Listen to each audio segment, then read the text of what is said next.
സനോജ, ഡിവൈഎഫ്ഐക്കും കേരളത്തിലെ പൊതുപ്രസ്ഥാനത്തിനും വലിയ നഷ്ടമാണ് പുഷ്പേട്ടൻ്റെ വിയോഗത്തിലൂടെ സംഭവിച്ചിരിക്കുന്നത്. സനോജിനാണെങ്കിൽ വളരെ ചെറിയ ബാലസംഘകാലം മുതൽ വ്യക്തിപരമായ ബന്ധമുള്ള നേതാവും പൊതുപ്രവർത്തനവും ഒക്കെയാണ് പുഷ്പേട്ടൻ. എങ്ങനെയാണ് ഈ ഘട്ടത്തിൽ അദ്ദേഹത്തെ അനുസ്മരിക്കുന്നത്?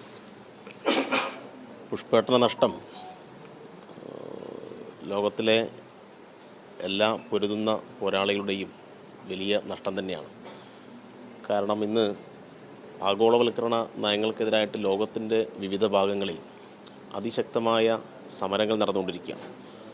ജനങ്ങളുടെ ജീവിതം വലിയ നിലയിൽ ദുരിതപൂർണമായ, അങ്ങേയറ്റം അസമത്വം നിറഞ്ഞ നിലയിൽ കാര്യങ്ങൾ പോവുകയാണ്. അങ്ങനെയുള്ള ഈ ഒരു വർത്തമാനത്തിൽ യഥാർത്ഥത്തിൽ കൂത്തുപറമ്പിലെ സമരം ഈ വിദ്യാഭ്യാസ കച്ചവടത്തിനെതിരായിട്ടുള്ള സമരം എന്നതിനപ്പുറത്ത് സർവ്വദേശീയമായ ഒരു തലം നോക്കിക്കഴിഞ്ഞാൽ അത് ആഗോളവൽക്കരണ വിരുദ്ധ പോരാട്ടത്തിലെ ആദ്യത്തെ രക്തരൂക്ഷിതമായിട്ടുള്ള ഒരു സമരമായിരുന്നു. അപ്പോൾ ആ അർത്ഥത്തിൽ ലോകത്തെമ്പാടും നടന്നുകൊണ്ടിരിക്കുന്ന പോരാട്ടങ്ങൾക്ക് ഊർജ്ജമായി നിൽക്കുന്ന ഒരാളായിരുന്നു സഖാവ് പുഷ്പേട്ടൻ. അതുകൊണ്ട് പുഷ്പേട്ടൻ്റെ നഷ്ടം നമുക്കൊരു വലിയ നഷ്ടം തന്നെയാണ്. പുഷ്പേട്ടൻ ഡിവൈഎഫ്ഐയുടെ എല്ലാ പരിപാടികളും വളരെ സൂക്ഷ്മമായി നിരീക്ഷിക്കുന്ന ആളാണ്. ഡിവൈഎഫ്ഐക്കുണ്ടാവുന്ന ചെറിയ ഒരു പിന്നോട്ടടി പോലും അത് അദ്ദേഹത്തെ വളരെയേറെ വേദനിപ്പിച്ചിരുന്നു. ഡിവൈഎഫ്ഐക്കുണ്ടാവുന്ന ഏത് ചെറിയ മുന്നേറ്റത്തിലും വലിയ ആഹ്ലാദവും അഭിമാനവും പ്രകടിപ്പിച്ച ആളായിരുന്നു സഖാവ് പുഷ്പേട്ടൻ. യഥാർത്ഥത്തിൽ അന്ന് 94 നവംബർ 25 സഖാവ് പുഷ്പേട്ടൻ 24 വയസ്സുള്ള ചെറുപ്പക്കാരനാണ്. അന്ന് വളരെ സമാധാനപരമായ നിലയിലാണ് അവിടെ സമരം സംഘടിപ്പിച്ചിരുന്നത്. ഏതെങ്കിലും ഒരാളുടെ കയ്യിൽ എന്തെങ്കിലും തരത്തിലുള്ള ആയുധമോ അങ്ങനെ ആക്രമിച്ച് ആരെങ്കിലും ഇല്ലാതാക്കാൻ ആവശ്യമായ ഒരു സമരമായിരുന്നില്ല. കൃത്യമായ ഒരു മുദ്രാവാക്യം മുൻനിർത്തി ആയിരക്കണക്കിന് ചെറുപ്പക്കാർ 94 ഘട്ടത്തിൽ കേരളത്തിൽ അങ്ങോളം ഇങ്ങോളം വിവിധങ്ങളായ സ്ഥലങ്ങളിൽ സമരരംഗത്തിറങ്ങിയിരുന്നു. ആ കാലത്ത് UDFൻ്റെ നേതൃത്വം കൃത്യമായ ഗൂഢാലോചന നടത്തിയിട്ടാണ് ഈ സമരങ്ങളെല്ലാം കൈകാര്യം ചെയ്തത്. അപ്പോൾ ജനാധിപത്യ സമരങ്ങളെ ചോരയിൽ മുക്കിക്കൊന്ന അനുഭവമായിരുന്നു ആ കാലത്ത് ഉണ്ടായിരുന്നത് നമുക്കറിയാം. 94 ഈ സമരമായി കഴിഞ്ഞാലും അതിന് മുന്നേ സെക്രട്ടേറിയറ്റ് നടന്ന സമരമായി കഴിഞ്ഞാലും പിന്നീട് UDF ഭരിച്ച ഘട്ടത്തിൽ കേരളത്തിൻ്റെ തലസ്ഥാന നഗരിയിലും വിവിധ ഇടങ്ങളിലും ഈ കോഴിക്കോട് ഉൾപ്പെടെ വെസ്റ്റ് ഹിൽ എഞ്ചിനീയറിംഗ് കോളേജിൽ നടത്തിയ സമരത്തിന് നേരെ വെടിവെച്ചുകൊണ്ടാണ് ആ കാലത്ത് UDFൻ്റെ പോലീസ് പെരുമാറിയത്.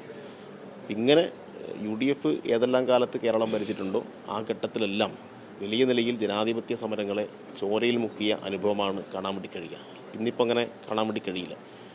അപ്പോൾ അതുകൊണ്ട് UDFൻ്റെ കാലം വിദ്യാഭ്യാസ കച്ചവടം, അതുപോലെ തന്നെ അഴിമതി, അതുമായി ബന്ധപ്പെട്ട പ്രശ്നങ്ങളിൽ ജനങ്ങൾ വലിയ രൂപത്തിൽ ഇറങ്ങുകയും വളരെ ആവേശത്തോടുകൂടി അത്തരം ഗവൺമെൻറ്റിനെ അട്ടിമറിച്ച അനുഭവം നമുക്ക് കാണാൻ വേണ്ടി കഴിയും.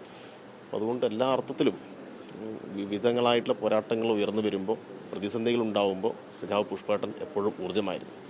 പുഷ്പേട്ടൻ്റെ അടുത്ത് നമ്മൾ ഒരുപാട് സമയം പലപ്പോഴും ഇരിക്കാറുണ്ട്.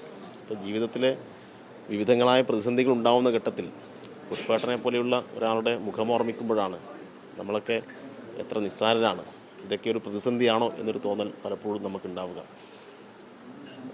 കാരണം നമുക്ക് സങ്കല്പിക്കാൻ കഴിയുന്നതിനപ്പുറത്തുള്ള ഒരു ത്യാഗമാണ് സഖാവ്.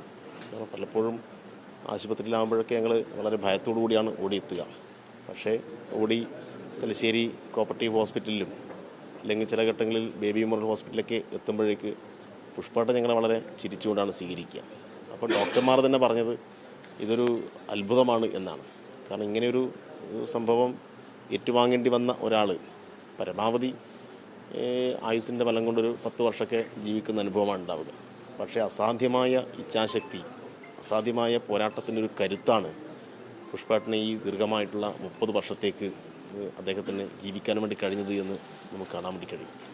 അപ്പം അങ്ങനെയൊക്കെയുള്ള ഒരു അത്ഭുതമായിരുന്നു സഖാവ് പുഷ്പേട്ടൻ. പുഷ്പേട്ടൻ്റെ നഷ്ടം തീരാ നഷ്ടം തന്നെയാണ്.